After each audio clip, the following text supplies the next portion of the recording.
Hey guys, welcome to week 2 of Startup School. Today I'm going to run through my notes that I've taken this week, actually last week. This is a little bit late, this video, but in case you don't know, Startup School is this free online course from Y Combinator. They have billions in investment, growth, all that kind of stuff. They're like the #1 investment people for tech startups and general startups themselves. And the course is open until February the 5th. So if you haven't signed up, you can sign up. Again, it's free. And you get to meet, learn from all these amazing people. First up, week 2, I'm just going to jump straight in, read my notes to you. And AMA, it's kind of cool actually keeping notes because I forgot actually what happened this week. So keeping a log was good. Anyway, AMA, pitch your startup to a partner. So some dude sent an email and he says, tweet him a one-liner. And if he likes your one-liner, he will retweet you. So you have to watch How to Pitch Your Startup video from Kevin Hale. Again, this is stuff that's already been posted on their Y Combinator YouTube channel before, but the main point from this video is be clear, and you want to design your pitch to be understood from people who don't know your field. Avoid ambiguity, complexity, mystery, anything that requires a question for it to be understood. So if they need to ask you a question to clarify, avoid that stuff, just keep it really simple and catchy. So, something I'd say is, he also went in to say, avoid all this tech kind of jargon, and you need to tailor your pitch. I guess for this, one-liner is generic for everyone, but I'd say you need to tailor your pitch for your audience. So this guy, he's a tech investor, so he's heard every single tech word in the history of the world. I've heard a lot of tech words myself.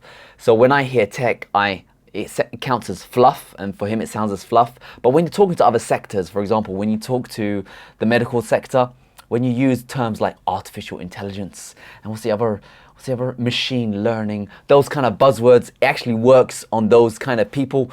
But if you're talking to a tech investor, don't use buzzwords. So he wants to know, what are you making and who is the customer? So for us, we went ahead and we said, okay, let's tailor our pitch slightly for this guy. We said automatic generation of accurate before and after photographs for medical treatments. A bit too long, so we refined it. We said we generate accurate before and after photographs for cosmetic treatments, just made it a bit more snappier. So X for Y examples only if X is a household name. For example, LinkedIn for musicians. Don't say your local restaurant, Jimmy Harry's, for your mate next door. For them, these guys, they read 1,000 applications per batch. So it's hard work on them. So the less confusion you give them, the better. And they only remember a couple of points per company. So just stick to the main points when clarifying your pitch. For example, our company will make low cost and low power consumption medical devices based on AI and IoT suitable for sub-Saharan Africa. Just keep it simpler. Turn it into, we create affordable medical devices for sub-Saharan Africa. The tighter your pitch is, the easier it is for memory, and remembering blah, blah, blah, blah, is a bit too much. The best applications make you want to join their company, and he likes working with people that are cool, people that you have dinner with, people you talk ideas with. So that's his philosophy. And 1-2 paragraphs at most regarding your description that you post on the website. 1 or 2 paragraphs at most. Don't tell too much. And he just went ahead and clarified product market fit is when you have too many customers and you can't prioritize your features. You're just more ahead, just trying to manage the load that you're getting. That's product market fit. And it kind of sounds like my other startup that I'm working on. I'm just getting way too many people using it. It's really hard to maintain the servers there. But anyway, nonetheless, regarding the pitch your startup partner, I did send out the tweet. Actually, I found that there was a bug using the Twitter image, so I had to fix that afterwards. But he said you only get one chance to tweet, and that's that. I sent the tweet about 3 hours after he sent the email over in Australia, so I don't get the news as it is going. It was really at night and all that kind of stuff. So I didn't get retweeted. I don't know if it's because he never saw it or if because he never liked it, but either way, it was a good exercise. Learning, I'd say, from that is you need to be on the ball. I guess these guys don't have that much time, so when an offer comes out for all this kind of cool stuff, just jump on it straight away. And nonetheless, probably loads of people were checking out that threads full of all the people pitching their startups, so it was pretty cool seeing what everyone else is up to there. Next up, you have to submit a company update. For me, it was simple. I talked to one user. Yeah, it was a cool user actually that they were saying, I really want to pay for this. I just need this one feature, and it's the feature that I've been telling them I'm going to do. So I need to figure out how to prioritize it. MAUs are up slightly, so that's good for us. focus is to figure out how to implement that user feedback without cluttering design, because with this application that we got, we want to make it as quick and simple to use on the field as possible. When you start adding loads and loads of features, it will slow people down, and especially non-tech literate people are our user base, you know, medical doctors, that kind of people. So we need to just really focus on the design and the functionality there. So that's the main feature there. And then we had 2 lectures this week. And first one was How to Talk to Users by Eric Mijikovsky. I'm doing a really bad service to his name, but he is the dude who made Pebble, the people that made the smartwatch, and they made that market. Apple joined in and took it over, but that is that. So he's saying the best founders make a direct connection. Direct connection. Don't outsell your sales. You need to be, as a founder, thinking about how you're going to sell your product. Don't outsell it to other marketers to do the job for you. It's your job as CEO. Every founder should do it. And I remember back when I was in R&D actually. So if you guys are engineers out there looking to make your first startup, I used to go and do pitches for these big conferences because I worked in a big multinational company, billion-dollar company. And I got to tell you, the rich people that were interested in our products, they loved talking to me as an engineer, because every single day they're talking to salespeople, and salespeople are just fluffy as hell. They promise the world and don't really do any damage, whereas they really liked being closer to the technology. Or these kind of people anyway. So as an engineer, if you learn how to sell, that is a win for you. So just practice your pitches. So this guy's talking about how to talk to users, and he's saying, do the mum test, okay? Don't talk about your idea. It's your job mainly to listen. So you want to work on extracting their issues. So don't talk about hypotheticals. Talk about specifics. What is your problem? What is the solution? Don't say, if we did this, how would you feel? Like, what is the problem that they're suffering from? And try not to talk, listen. Listen to what their problem is and what they use as a solution. So the 5 questions you can ask is, what is the hardest part about doing the thing you're trying to solve? For example, Dropbox, they were sharing files between people. Tell me the last time you had that problem. And the idea is, if the problem is hard to solve and you're constantly trying to solve the problem, then you're onto a good patch. Third, why was it hard? Many people have a different solution for the problem, so listening to how they solve the problems and why it was hard for them will help you figure out what features can I do for the design. What, if anything, did you try to do to solve the problems? Because if customers aren't trying to solve the problem they're suffering from, then they're probably not going to search for how to solve it. They're probably not going to find your solution. They're probably not going to pay for it. It's not worth it. And what don't you love about the potential solution you're trying? For example, if they're having a problem, they're solving it, they need to hate solving it the way they're currently solving. I mean, this guy completely makes sense. And specifically listen to what they've tried, what they hate about it, and that will help you guide how to build your product. He says that there's 3 different talking stages. So 1 is when you have an idea, you need to find users with that problem. 2, it's when you built a prototype, you need to find your best first customer. And 3, when you've launched, you need to find product market fit. So I'll say it my own way. If you have an idea, guess if you find users suffering with that problem, it means you're on a good idea, you're on a good hint, you're on a good scent. When you built your prototype, you don't want to waste time working with a customer who's not going to pay you. You're not going to waste time working with a customer who doesn't suffer that problem a lot. You need to think about who is your ideal customer to make sure you have the feature sets built around that person, so you make a sale, and then you can always expand your product later on. So in the idea stage, he was saying, first find users. So a lot of people build the product for themselves. They're the perfect first customer, and if there's many people like you, you're on a winner. And he's saying, you don't have to talk to 1,000 users. It's more about getting honest, targeted feedback. And there's ballsy ways to find customers. You can just show up at the customer base. For example, he was saying that the startup was doing a solution and they just went to a fire station and just went in and got a meeting with the fire chief, and he was just telling them about the problem. That's ballsy. Get out of the house and do it. Industry events. He was saying he went to CES, or is it MWC? He went somewhere and he was just setting up cafe meetings when he was there, just showing, oh, here's the smartwatch here, want to check it out. And that is actually doable. I went to MWC once. I went in all these little startup competitions that they have, and you can book in meetings via that way. Everyone wants to listen to you. It's a big industry event. A lot of people listen to you because they're bored, but it's a way to just meet people. Take notes to capture as much information as possible. Keep it casual. Feel free to react. Be an honest kind of person and be respectful for people's time. I gotta say, taking notes is very useful because you forget. Trust me, when you're in the zone, you forget. So I gotta say that's good. Important. Figure out who your first customer will be. So this is in the second stage. How much does this problem cost them? The more cost, the more serious the problem is. How frequent does the problem occur? The more frequent, the more pain they're suffering.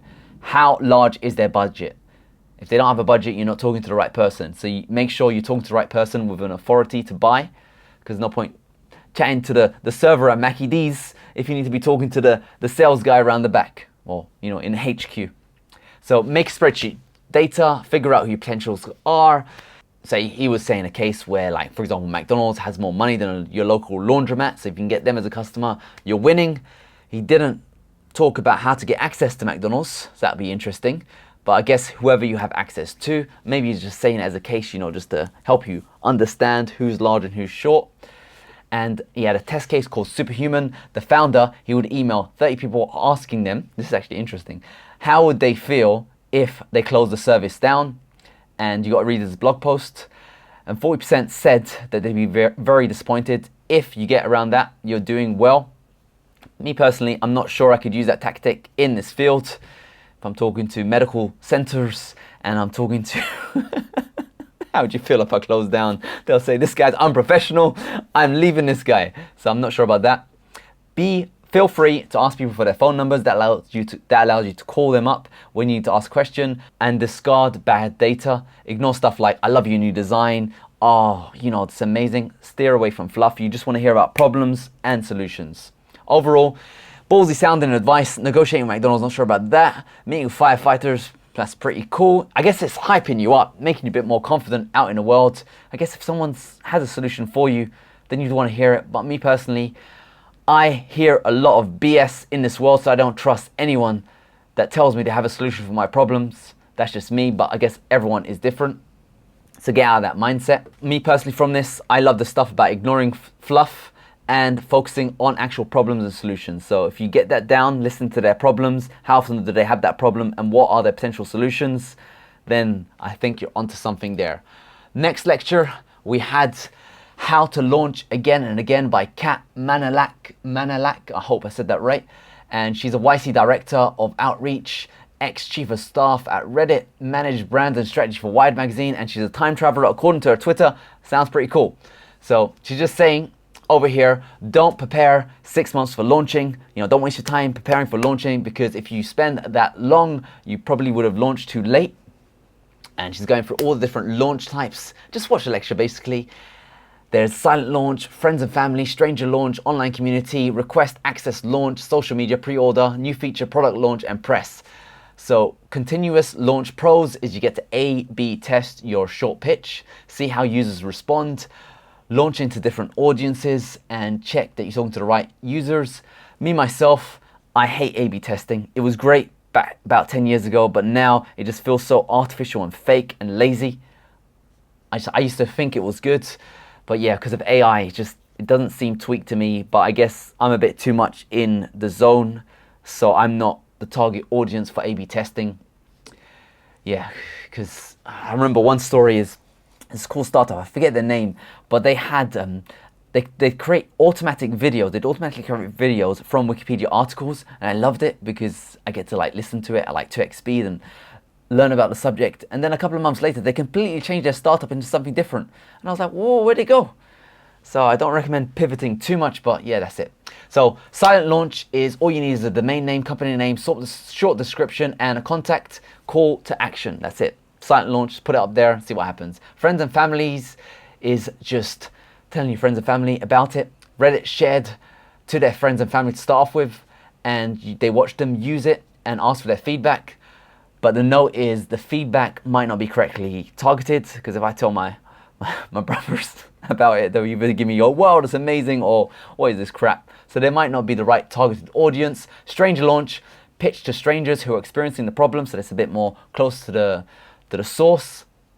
For example, Lug, they would wait outside IKEA for people struggling to put their mattress on a car, and then they get them to download an app to request help, and then they drive up to them and help them putting their stuff on the car. Not sure how that will scale, but it's definitely a cool story. Online communities, you have Startup School, Product Hunt, Hacker News, Reddit, Alpha, Facebook groups, and alumni groups. So one startup got 40,000 signups from posting on Hacker News. Most people don't. So most people launch on Product Hunt and Hacker News. Advice is join the community before spamming them, because that will help you, get a sense of what's going on.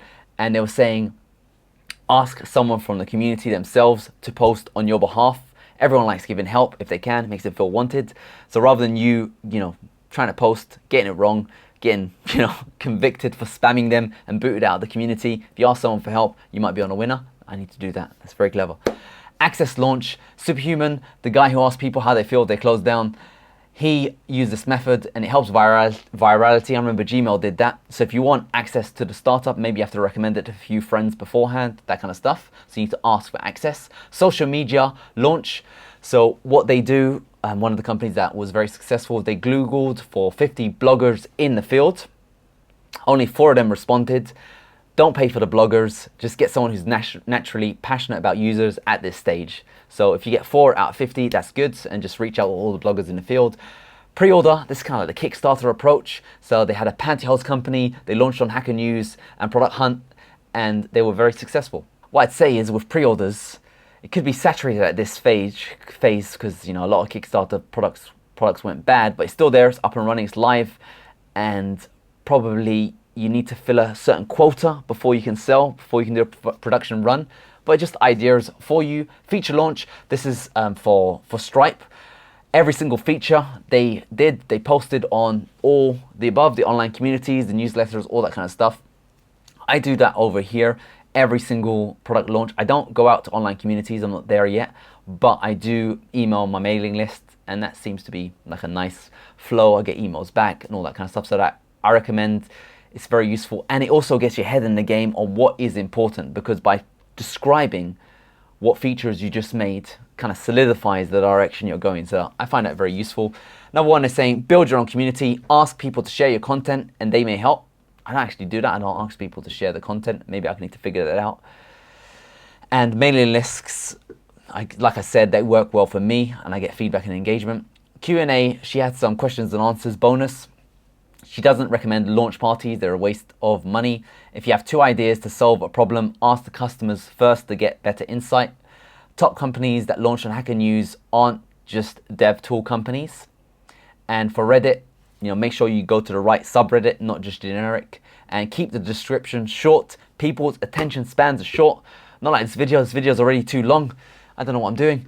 Anyway, AMA on analytics. So we had the co-founder of Segment. Biggest traps is trying to track everything. Just create 3 metrics for acquisition, retention, and revenue by month. I agree. I tracked everything with my first startup and it was fun. I was always saying, okay, now that I'm tracking everything, I can go build my funnels later on with everything there. But to be honest with you, I never went around and built the funnels. So maybe I should have been more strategic about building the funnels first, figuring out the 3 things I need to track, and I might have been more focused. So I agree with that. Obsessing over tools, just pick one and go. They all have their pros and cons. Optimize later. Great advice there, love that. So regarding building features over building the analytics, build the features first, then watch the users in person, then add analytics. So the idea is when you get more than 20 active users, integrate analytics. Analytics is only there to help you scale and not being able to sit next to your users. Again, this is just me giving you highlights. Full AMA is in there. You can always sign up and all that kind of stuff. AMA or week 2 lectures. There was lots of questions and there must have been a delay because I couldn't find any answers. So that is that. That is week 2. I've already got the email for week 3. It looks fun. They're saying they're going to do a live Q&A on your website's design. So you can post your website to them and they'll give you live critique. That's week 3. I've already started it already. So anyway, that was week 2. Overall, fun week. Just looking back at notes, pretty much learning a lot, solidifying a lot, and looking forward to week 3. Again, if you want to join, you have until the 5th of February, probably the 6th if you're in Australia or wherever you are in the world. Check it out. It's free. It's fun. You'll learn a lot. even if you're not doing a startup at this phase, it gets you a good idea on the mentality of the kind of stuff you need to get in shape on for when you do get on the boat. All right, hope you found this video useful. Let me know how your startup is going over there in the world, and hope you enjoyed the show.